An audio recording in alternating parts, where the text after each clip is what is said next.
Hi everybody, and welcome to Lovefraud Live. So, if you've been involved with narcissists, especially in a romantic relationship, you've probably noticed that at first they're charming and attentive, but eventually they turn cold and cruel. In the beginning, they thought you were attractive, clever, and wonderful. But later on, all they did was criticize you. You were totally baffled, but eventually you figured out that you were dealing with a narcissist. So, what does this person want? I'm Donna Andersen, author of Lovefraud.com, and tonight I'm going to answer 20 variations of the question, what do narcissists want? This is a live streaming show, and I'll answer your questions at the end of this presentation. So please send them to me via chat as we go along. You can also use our super chat function to ask your question. Okay, in this video, I'll be talking about narcissists, but as I've explained many times in these Lovefraud Live videos, there is a lot of overlap among the personality disorders, especially antisocial, narcissistic, and psychopathic personality disorders.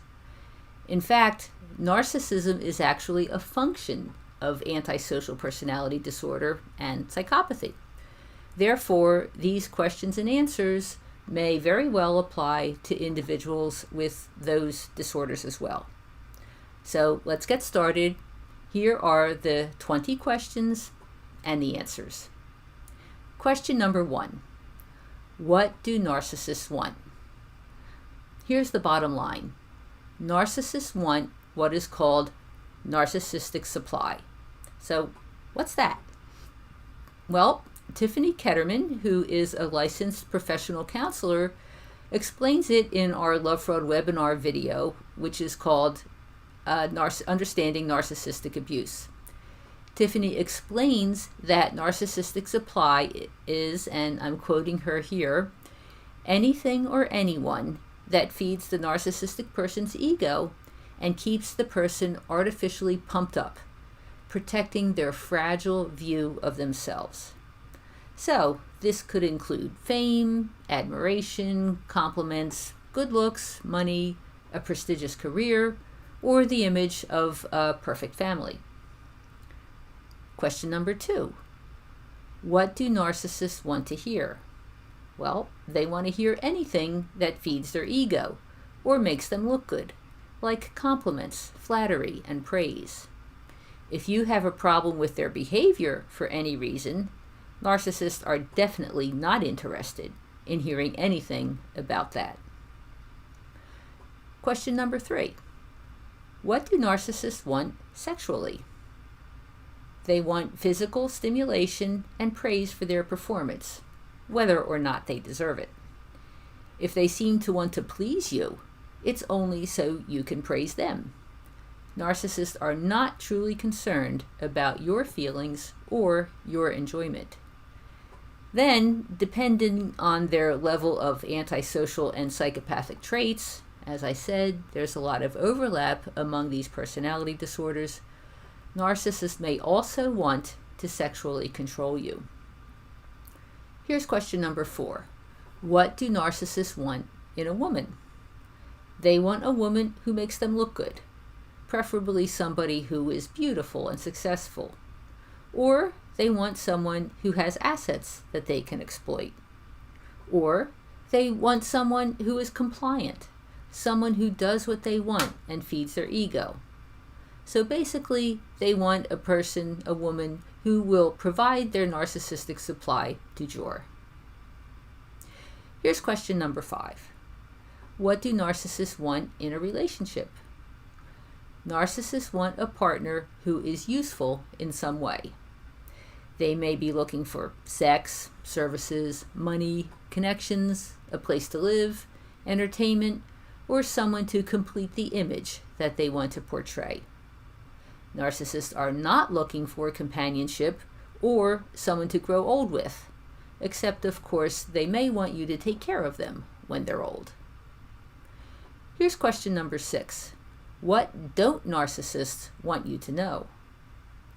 Narcissists do not want you to know that they are users, that they cannot love, that all their promises are lies designed to hook you, and that once you are no longer useful to them, the promises will be broken and you will be discarded. Here's question number 7. Why do narcissists want to be friends with their ex? Well, basically they're users. And if they were able to use the ex in the past, they assume they'll be able to use him or her in the future. So they stay in touch. Then, if you throw them out, it's a lot easier to hook up with an old flame than it is to find a new one. Here's question number 8. Why do narcissists want to control you? When they control you, they can exploit you. Also, many narcissists consider you to be their property, and they believe that they have the right to do whatever they want with their property. That's why they get so angry when you leave. They feel like they are losing control of their property. Here's question number 9. Why do narcissists want to hurt you? It's another example of their outrageous sense of entitlement. When you catch on to their lies and stand up to them, this causes a classic narcissistic injury, an affront to their ego. They react with narcissistic rage, which means that you deserve to be punished. Question number 10. Why do narcissists want you back? Well, probably because whomever they left you for has thrown them out, or because they want their property back. No matter how much they tell you that they're sorry, they screwed up, they've been to church or to therapy, don't think they've actually had a change of heart. If you let them back into your life, they will soon be treating you worse than ever. Here's question number 11. Do narcissists want what they can't have? These people want what they want. They cannot conceive of the idea that they can't have what they want. Here's question number 12. Do narcissists want what you have? Yeah, that's usually why they target you in the first place, because you have something that they want. Question number 13. Do narcissists want to be loved? Remember, narcissists do not have the ability to love like normal people do. They can be attracted to someone and they can want sex, but they cannot truly care about someone else's well-being, which is a critical component of real love. So although they may say that they want love, what they really want is narcissistic supply. And I explained what that is in the first question. Here's question number 14. Do narcissists want to be alone? Well, no. Because narcissists are exploiters, and if they're alone, there's no one to exploit. Now, they may say that they want to be alone, when the truth is that they want to continue using you without putting any effort into the relationship. Or they're simply lying. And when they say they want to be alone, they're actually with somebody else. Here's question number 15. Do narcissists want divorce? That one depends. If you are no longer useful, or they found a juicier target, then yeah, they may want a divorce. But if they're not finished with you, or if they want to continue controlling you, then they probably don't want a divorce. Here's question number 16. Do narcissists want sympathy? Sympathy is a form of narcissistic supply. So yeah, narcissists want sympathy. But by telling you a sad story, they may be engaging in the pity play, which is a calculated attempt to gain your sympathy. Why do they do that? Well, they know that if you feel sorry for them, it will be easier to convince you to give them what they want. Here's question 17. Do narcissists want revenge? Well, if their plans are thwarted and they've suffered a narcissistic injury, then yeah, they may very well want revenge. From their point of view, anyone who has the audacity to deny them what they want deserves to be punished. Here's question number 18. Do narcissists want friends? As I said, narcissists want people they can exploit. Friends can be exploited, therefore friends can be useful, but they are not looking for companionship or camaraderie. Here's question number 19. Do narcissists want to be liked? Well, they may want to be liked, but only because they know that if their targets like them, they can get what they want. Mostly, narcissists want to be admired or feared. Here's question number 20. Do narcissists want to change? No. They are quite content with themselves. In fact, they consider themselves to be superior to the rest of us. That is the essence of narcissism. So, if you've escaped a narcissist, and suddenly this person promises to change, don't believe it. It's a ploy to reel you in again, and once you're hooked, the narcissist will revert to all the nasty old behaviors. So that's the presentation for tonight. Next, I'll be answering your questions. And as I mentioned earlier, we've implemented Super Chat on this YouTube show. That offers you the opportunity to contribute to Lovefraud's work. And thank everyone who has given us donations so far. I really appreciate it. If you'd like to support us, all you have to do is click the $ in the chat window and then slide the button to the amount that you want. Here's a tip. If you type your question in a Super Chat, it helps me to see them. Sometimes you may have noticed as I'm scrolling through the questions, I can miss some of them, and Super Chat solves that problem. There's also a link in the description below the video where you can make a tax-deductible contribution to Lovefraud's education programs if you'd like to do that. Okay, so I'll take a look and see what kind of questions we have today.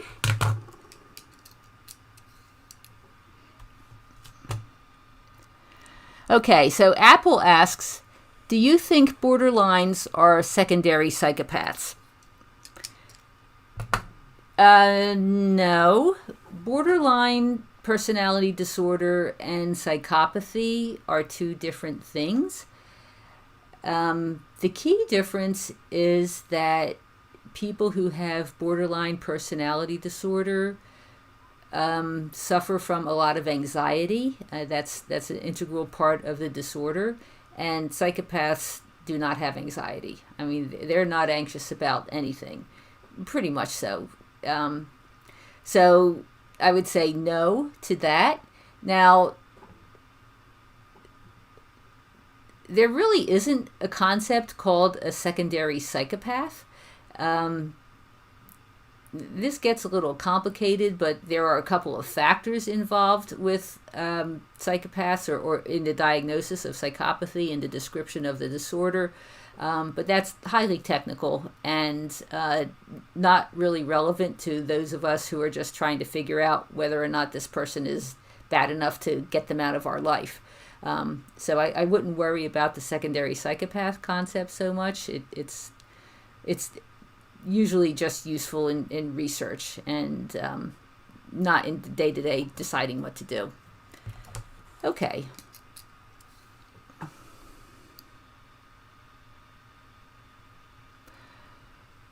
So Demi asks, why are narcissists withholders? Well, that's one of the ways that narcissists can maintain control over people. Usually it's a form of intermittent reinforcement. So you may have noticed in the beginning of an involvement, if you're talking about a relationship, actually just about any kind of relationship this would apply to, not just romantic, if a family member or even your boss or something like that, they often engage in intermittent reinforcement. And if you remember Psych 101, essentially what that means is that sometimes a behavior is rewarded and sometimes it is not rewarded. So, I mean, you could do exactly the same thing. I mean, you could make your partner a martini, and one day he loves it, and the next day he says, "Why are you doing that? I don't want a martini. I wanted a Tanqueray and tonic," and so you never know what you want. And so that's one of the ways that they engage in intermittent reinforcement. Also, one of the ways that they do it is simply by withholding, and that was your question. Sometimes they will reward a behavior, and sometimes they will withhold approval or fail to do what you ask or what they agree to do or something like that. All of it is simply a strategy, a technique for enforcing control over the other person.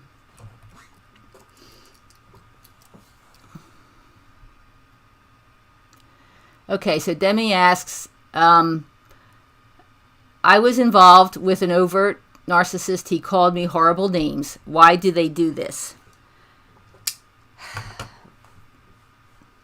Well, that's what happens when they start revealing their cruelty, their cruel self. The thing about narcissists, which also applies to antisocial or psychopathic personality disorder, is that what you see in the beginning is a charade. When you see this person who seems to be nice and happy and complimentary and doing what you want, that's all an act. The real person is the mean, cruel, name-calling individual with no patience and who does what they want in order to bring you down. So name-calling is just one of the behaviors that they engage in, again, in order to maintain control over you. So I would say that if you are experiencing the things that we talked about here, withholding and name-calling, this is emotional abuse. This person is not going to change. So I certainly recommend that you get yourself out of this situation as soon as you can.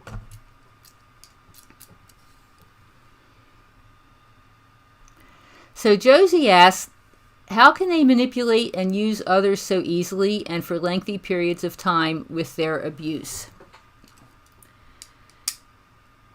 Well, how can they do it easily? People with these personality disorders essentially have been this way all their lives.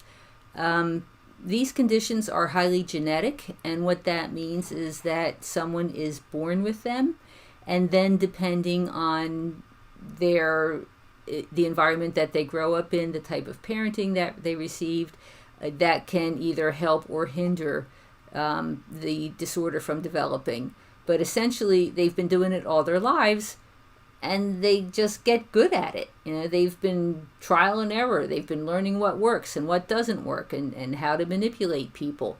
And by the time they're adults, they're just really, really good at doing this manipulation. And as far as doing it for lengthy periods of time, these involvements are highly addictive. And if you're talking about a relationship, then people get addicted, and it becomes very difficult to extricate yourself from them. And plus, they trap you. If you're in a romantic relationship, they propose marriage, they have kids, you have a house together and all this stuff, and then you find out you're in this situation that you can't get out of.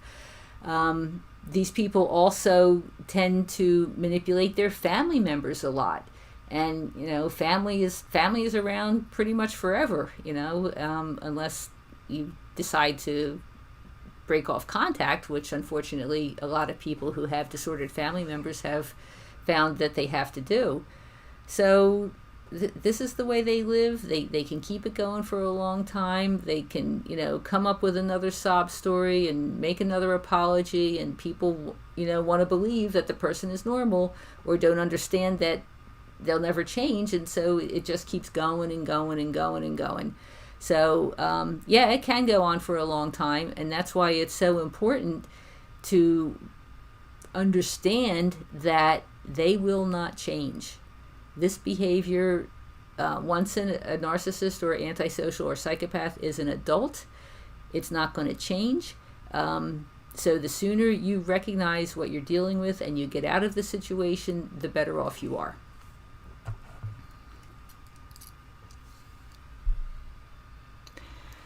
So the question here is, can narcissists be as bad as psychopaths?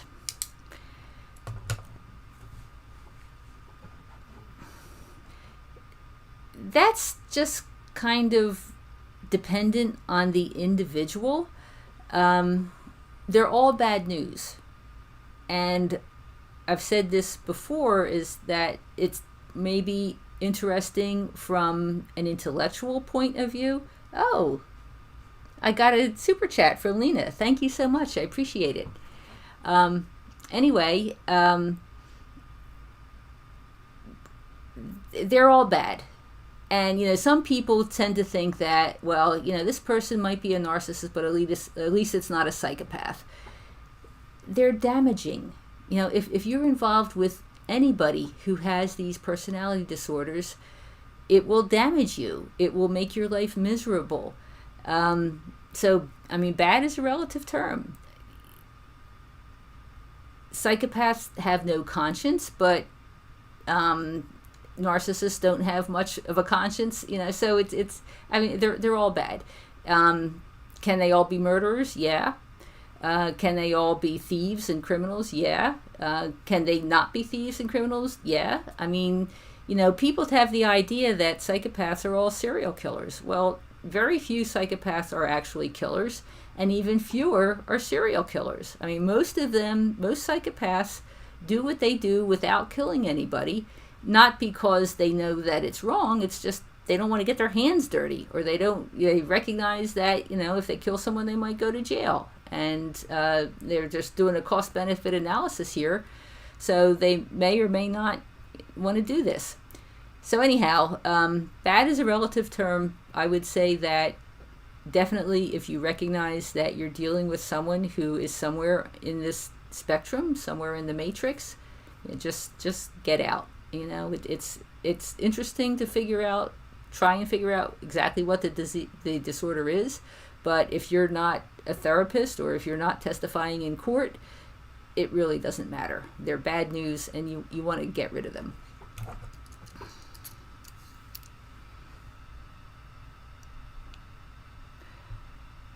Okay, would a narcissist murder someone to prevent them from being exposed? Again, someone with one of these disorders could do that, and I would hesitate to say that I would not say that like a psychopath would do that, but a narcissist wouldn't. I just don't think that would be a good statement to make. Essentially, if you suspect that the person is capable of violence, then you got to be careful, and you got to do what you can to escape this person. So how do you know if someone might be capable of violence? Well, the best predictor of future violence is past violence. If you know that this individual has been violent with anybody, or with animals, or with property, they could be violent with you. I mean, one of the biggest mistakes some people make is that they see the person be violent with someone else and say, oh, they'll never do that to me. You can't believe that. If a person is capable of violence, they are capable of violence with anybody. So if you're worried that someone could be violent, then you need to get away, and you need to get away carefully. Kind of make it so that you don't incite this person to commit violence towards you. Okay.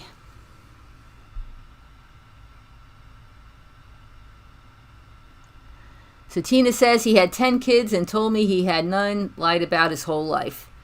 Someone who does that is probably more on the lines of antisocial or psychopathic. Because one of the differences, I guess you could say, between people who are antisocial and psychopathic and compared to those who are narcissists is that the antisocials and psychopaths will create this false persona and lie about their entire life. But again, that's almost an artificial distinction. If you're dealing with someone like that, then they're definitely bad news.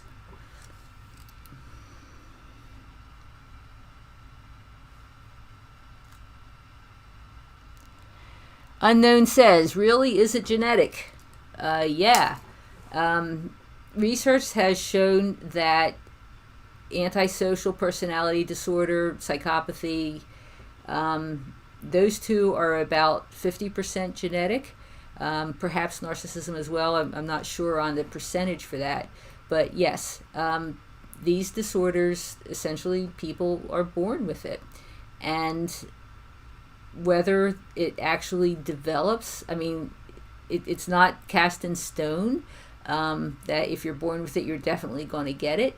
But if you're born with it and then you also get bad parenting, live in a bad environment, have traumatic experiences, that combination it makes it a stronger likelihood that the psychopathy or the antisocial personality disorder will actually come to fruition. So it's definitely a situation where there is an interplay between nature and nurture as to whether or not someone does become disordered.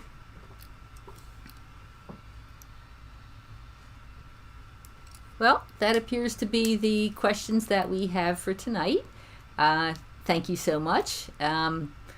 And I really appreciate all the attention and the support and all your viewership here for Lovefraud. And we will see you next week.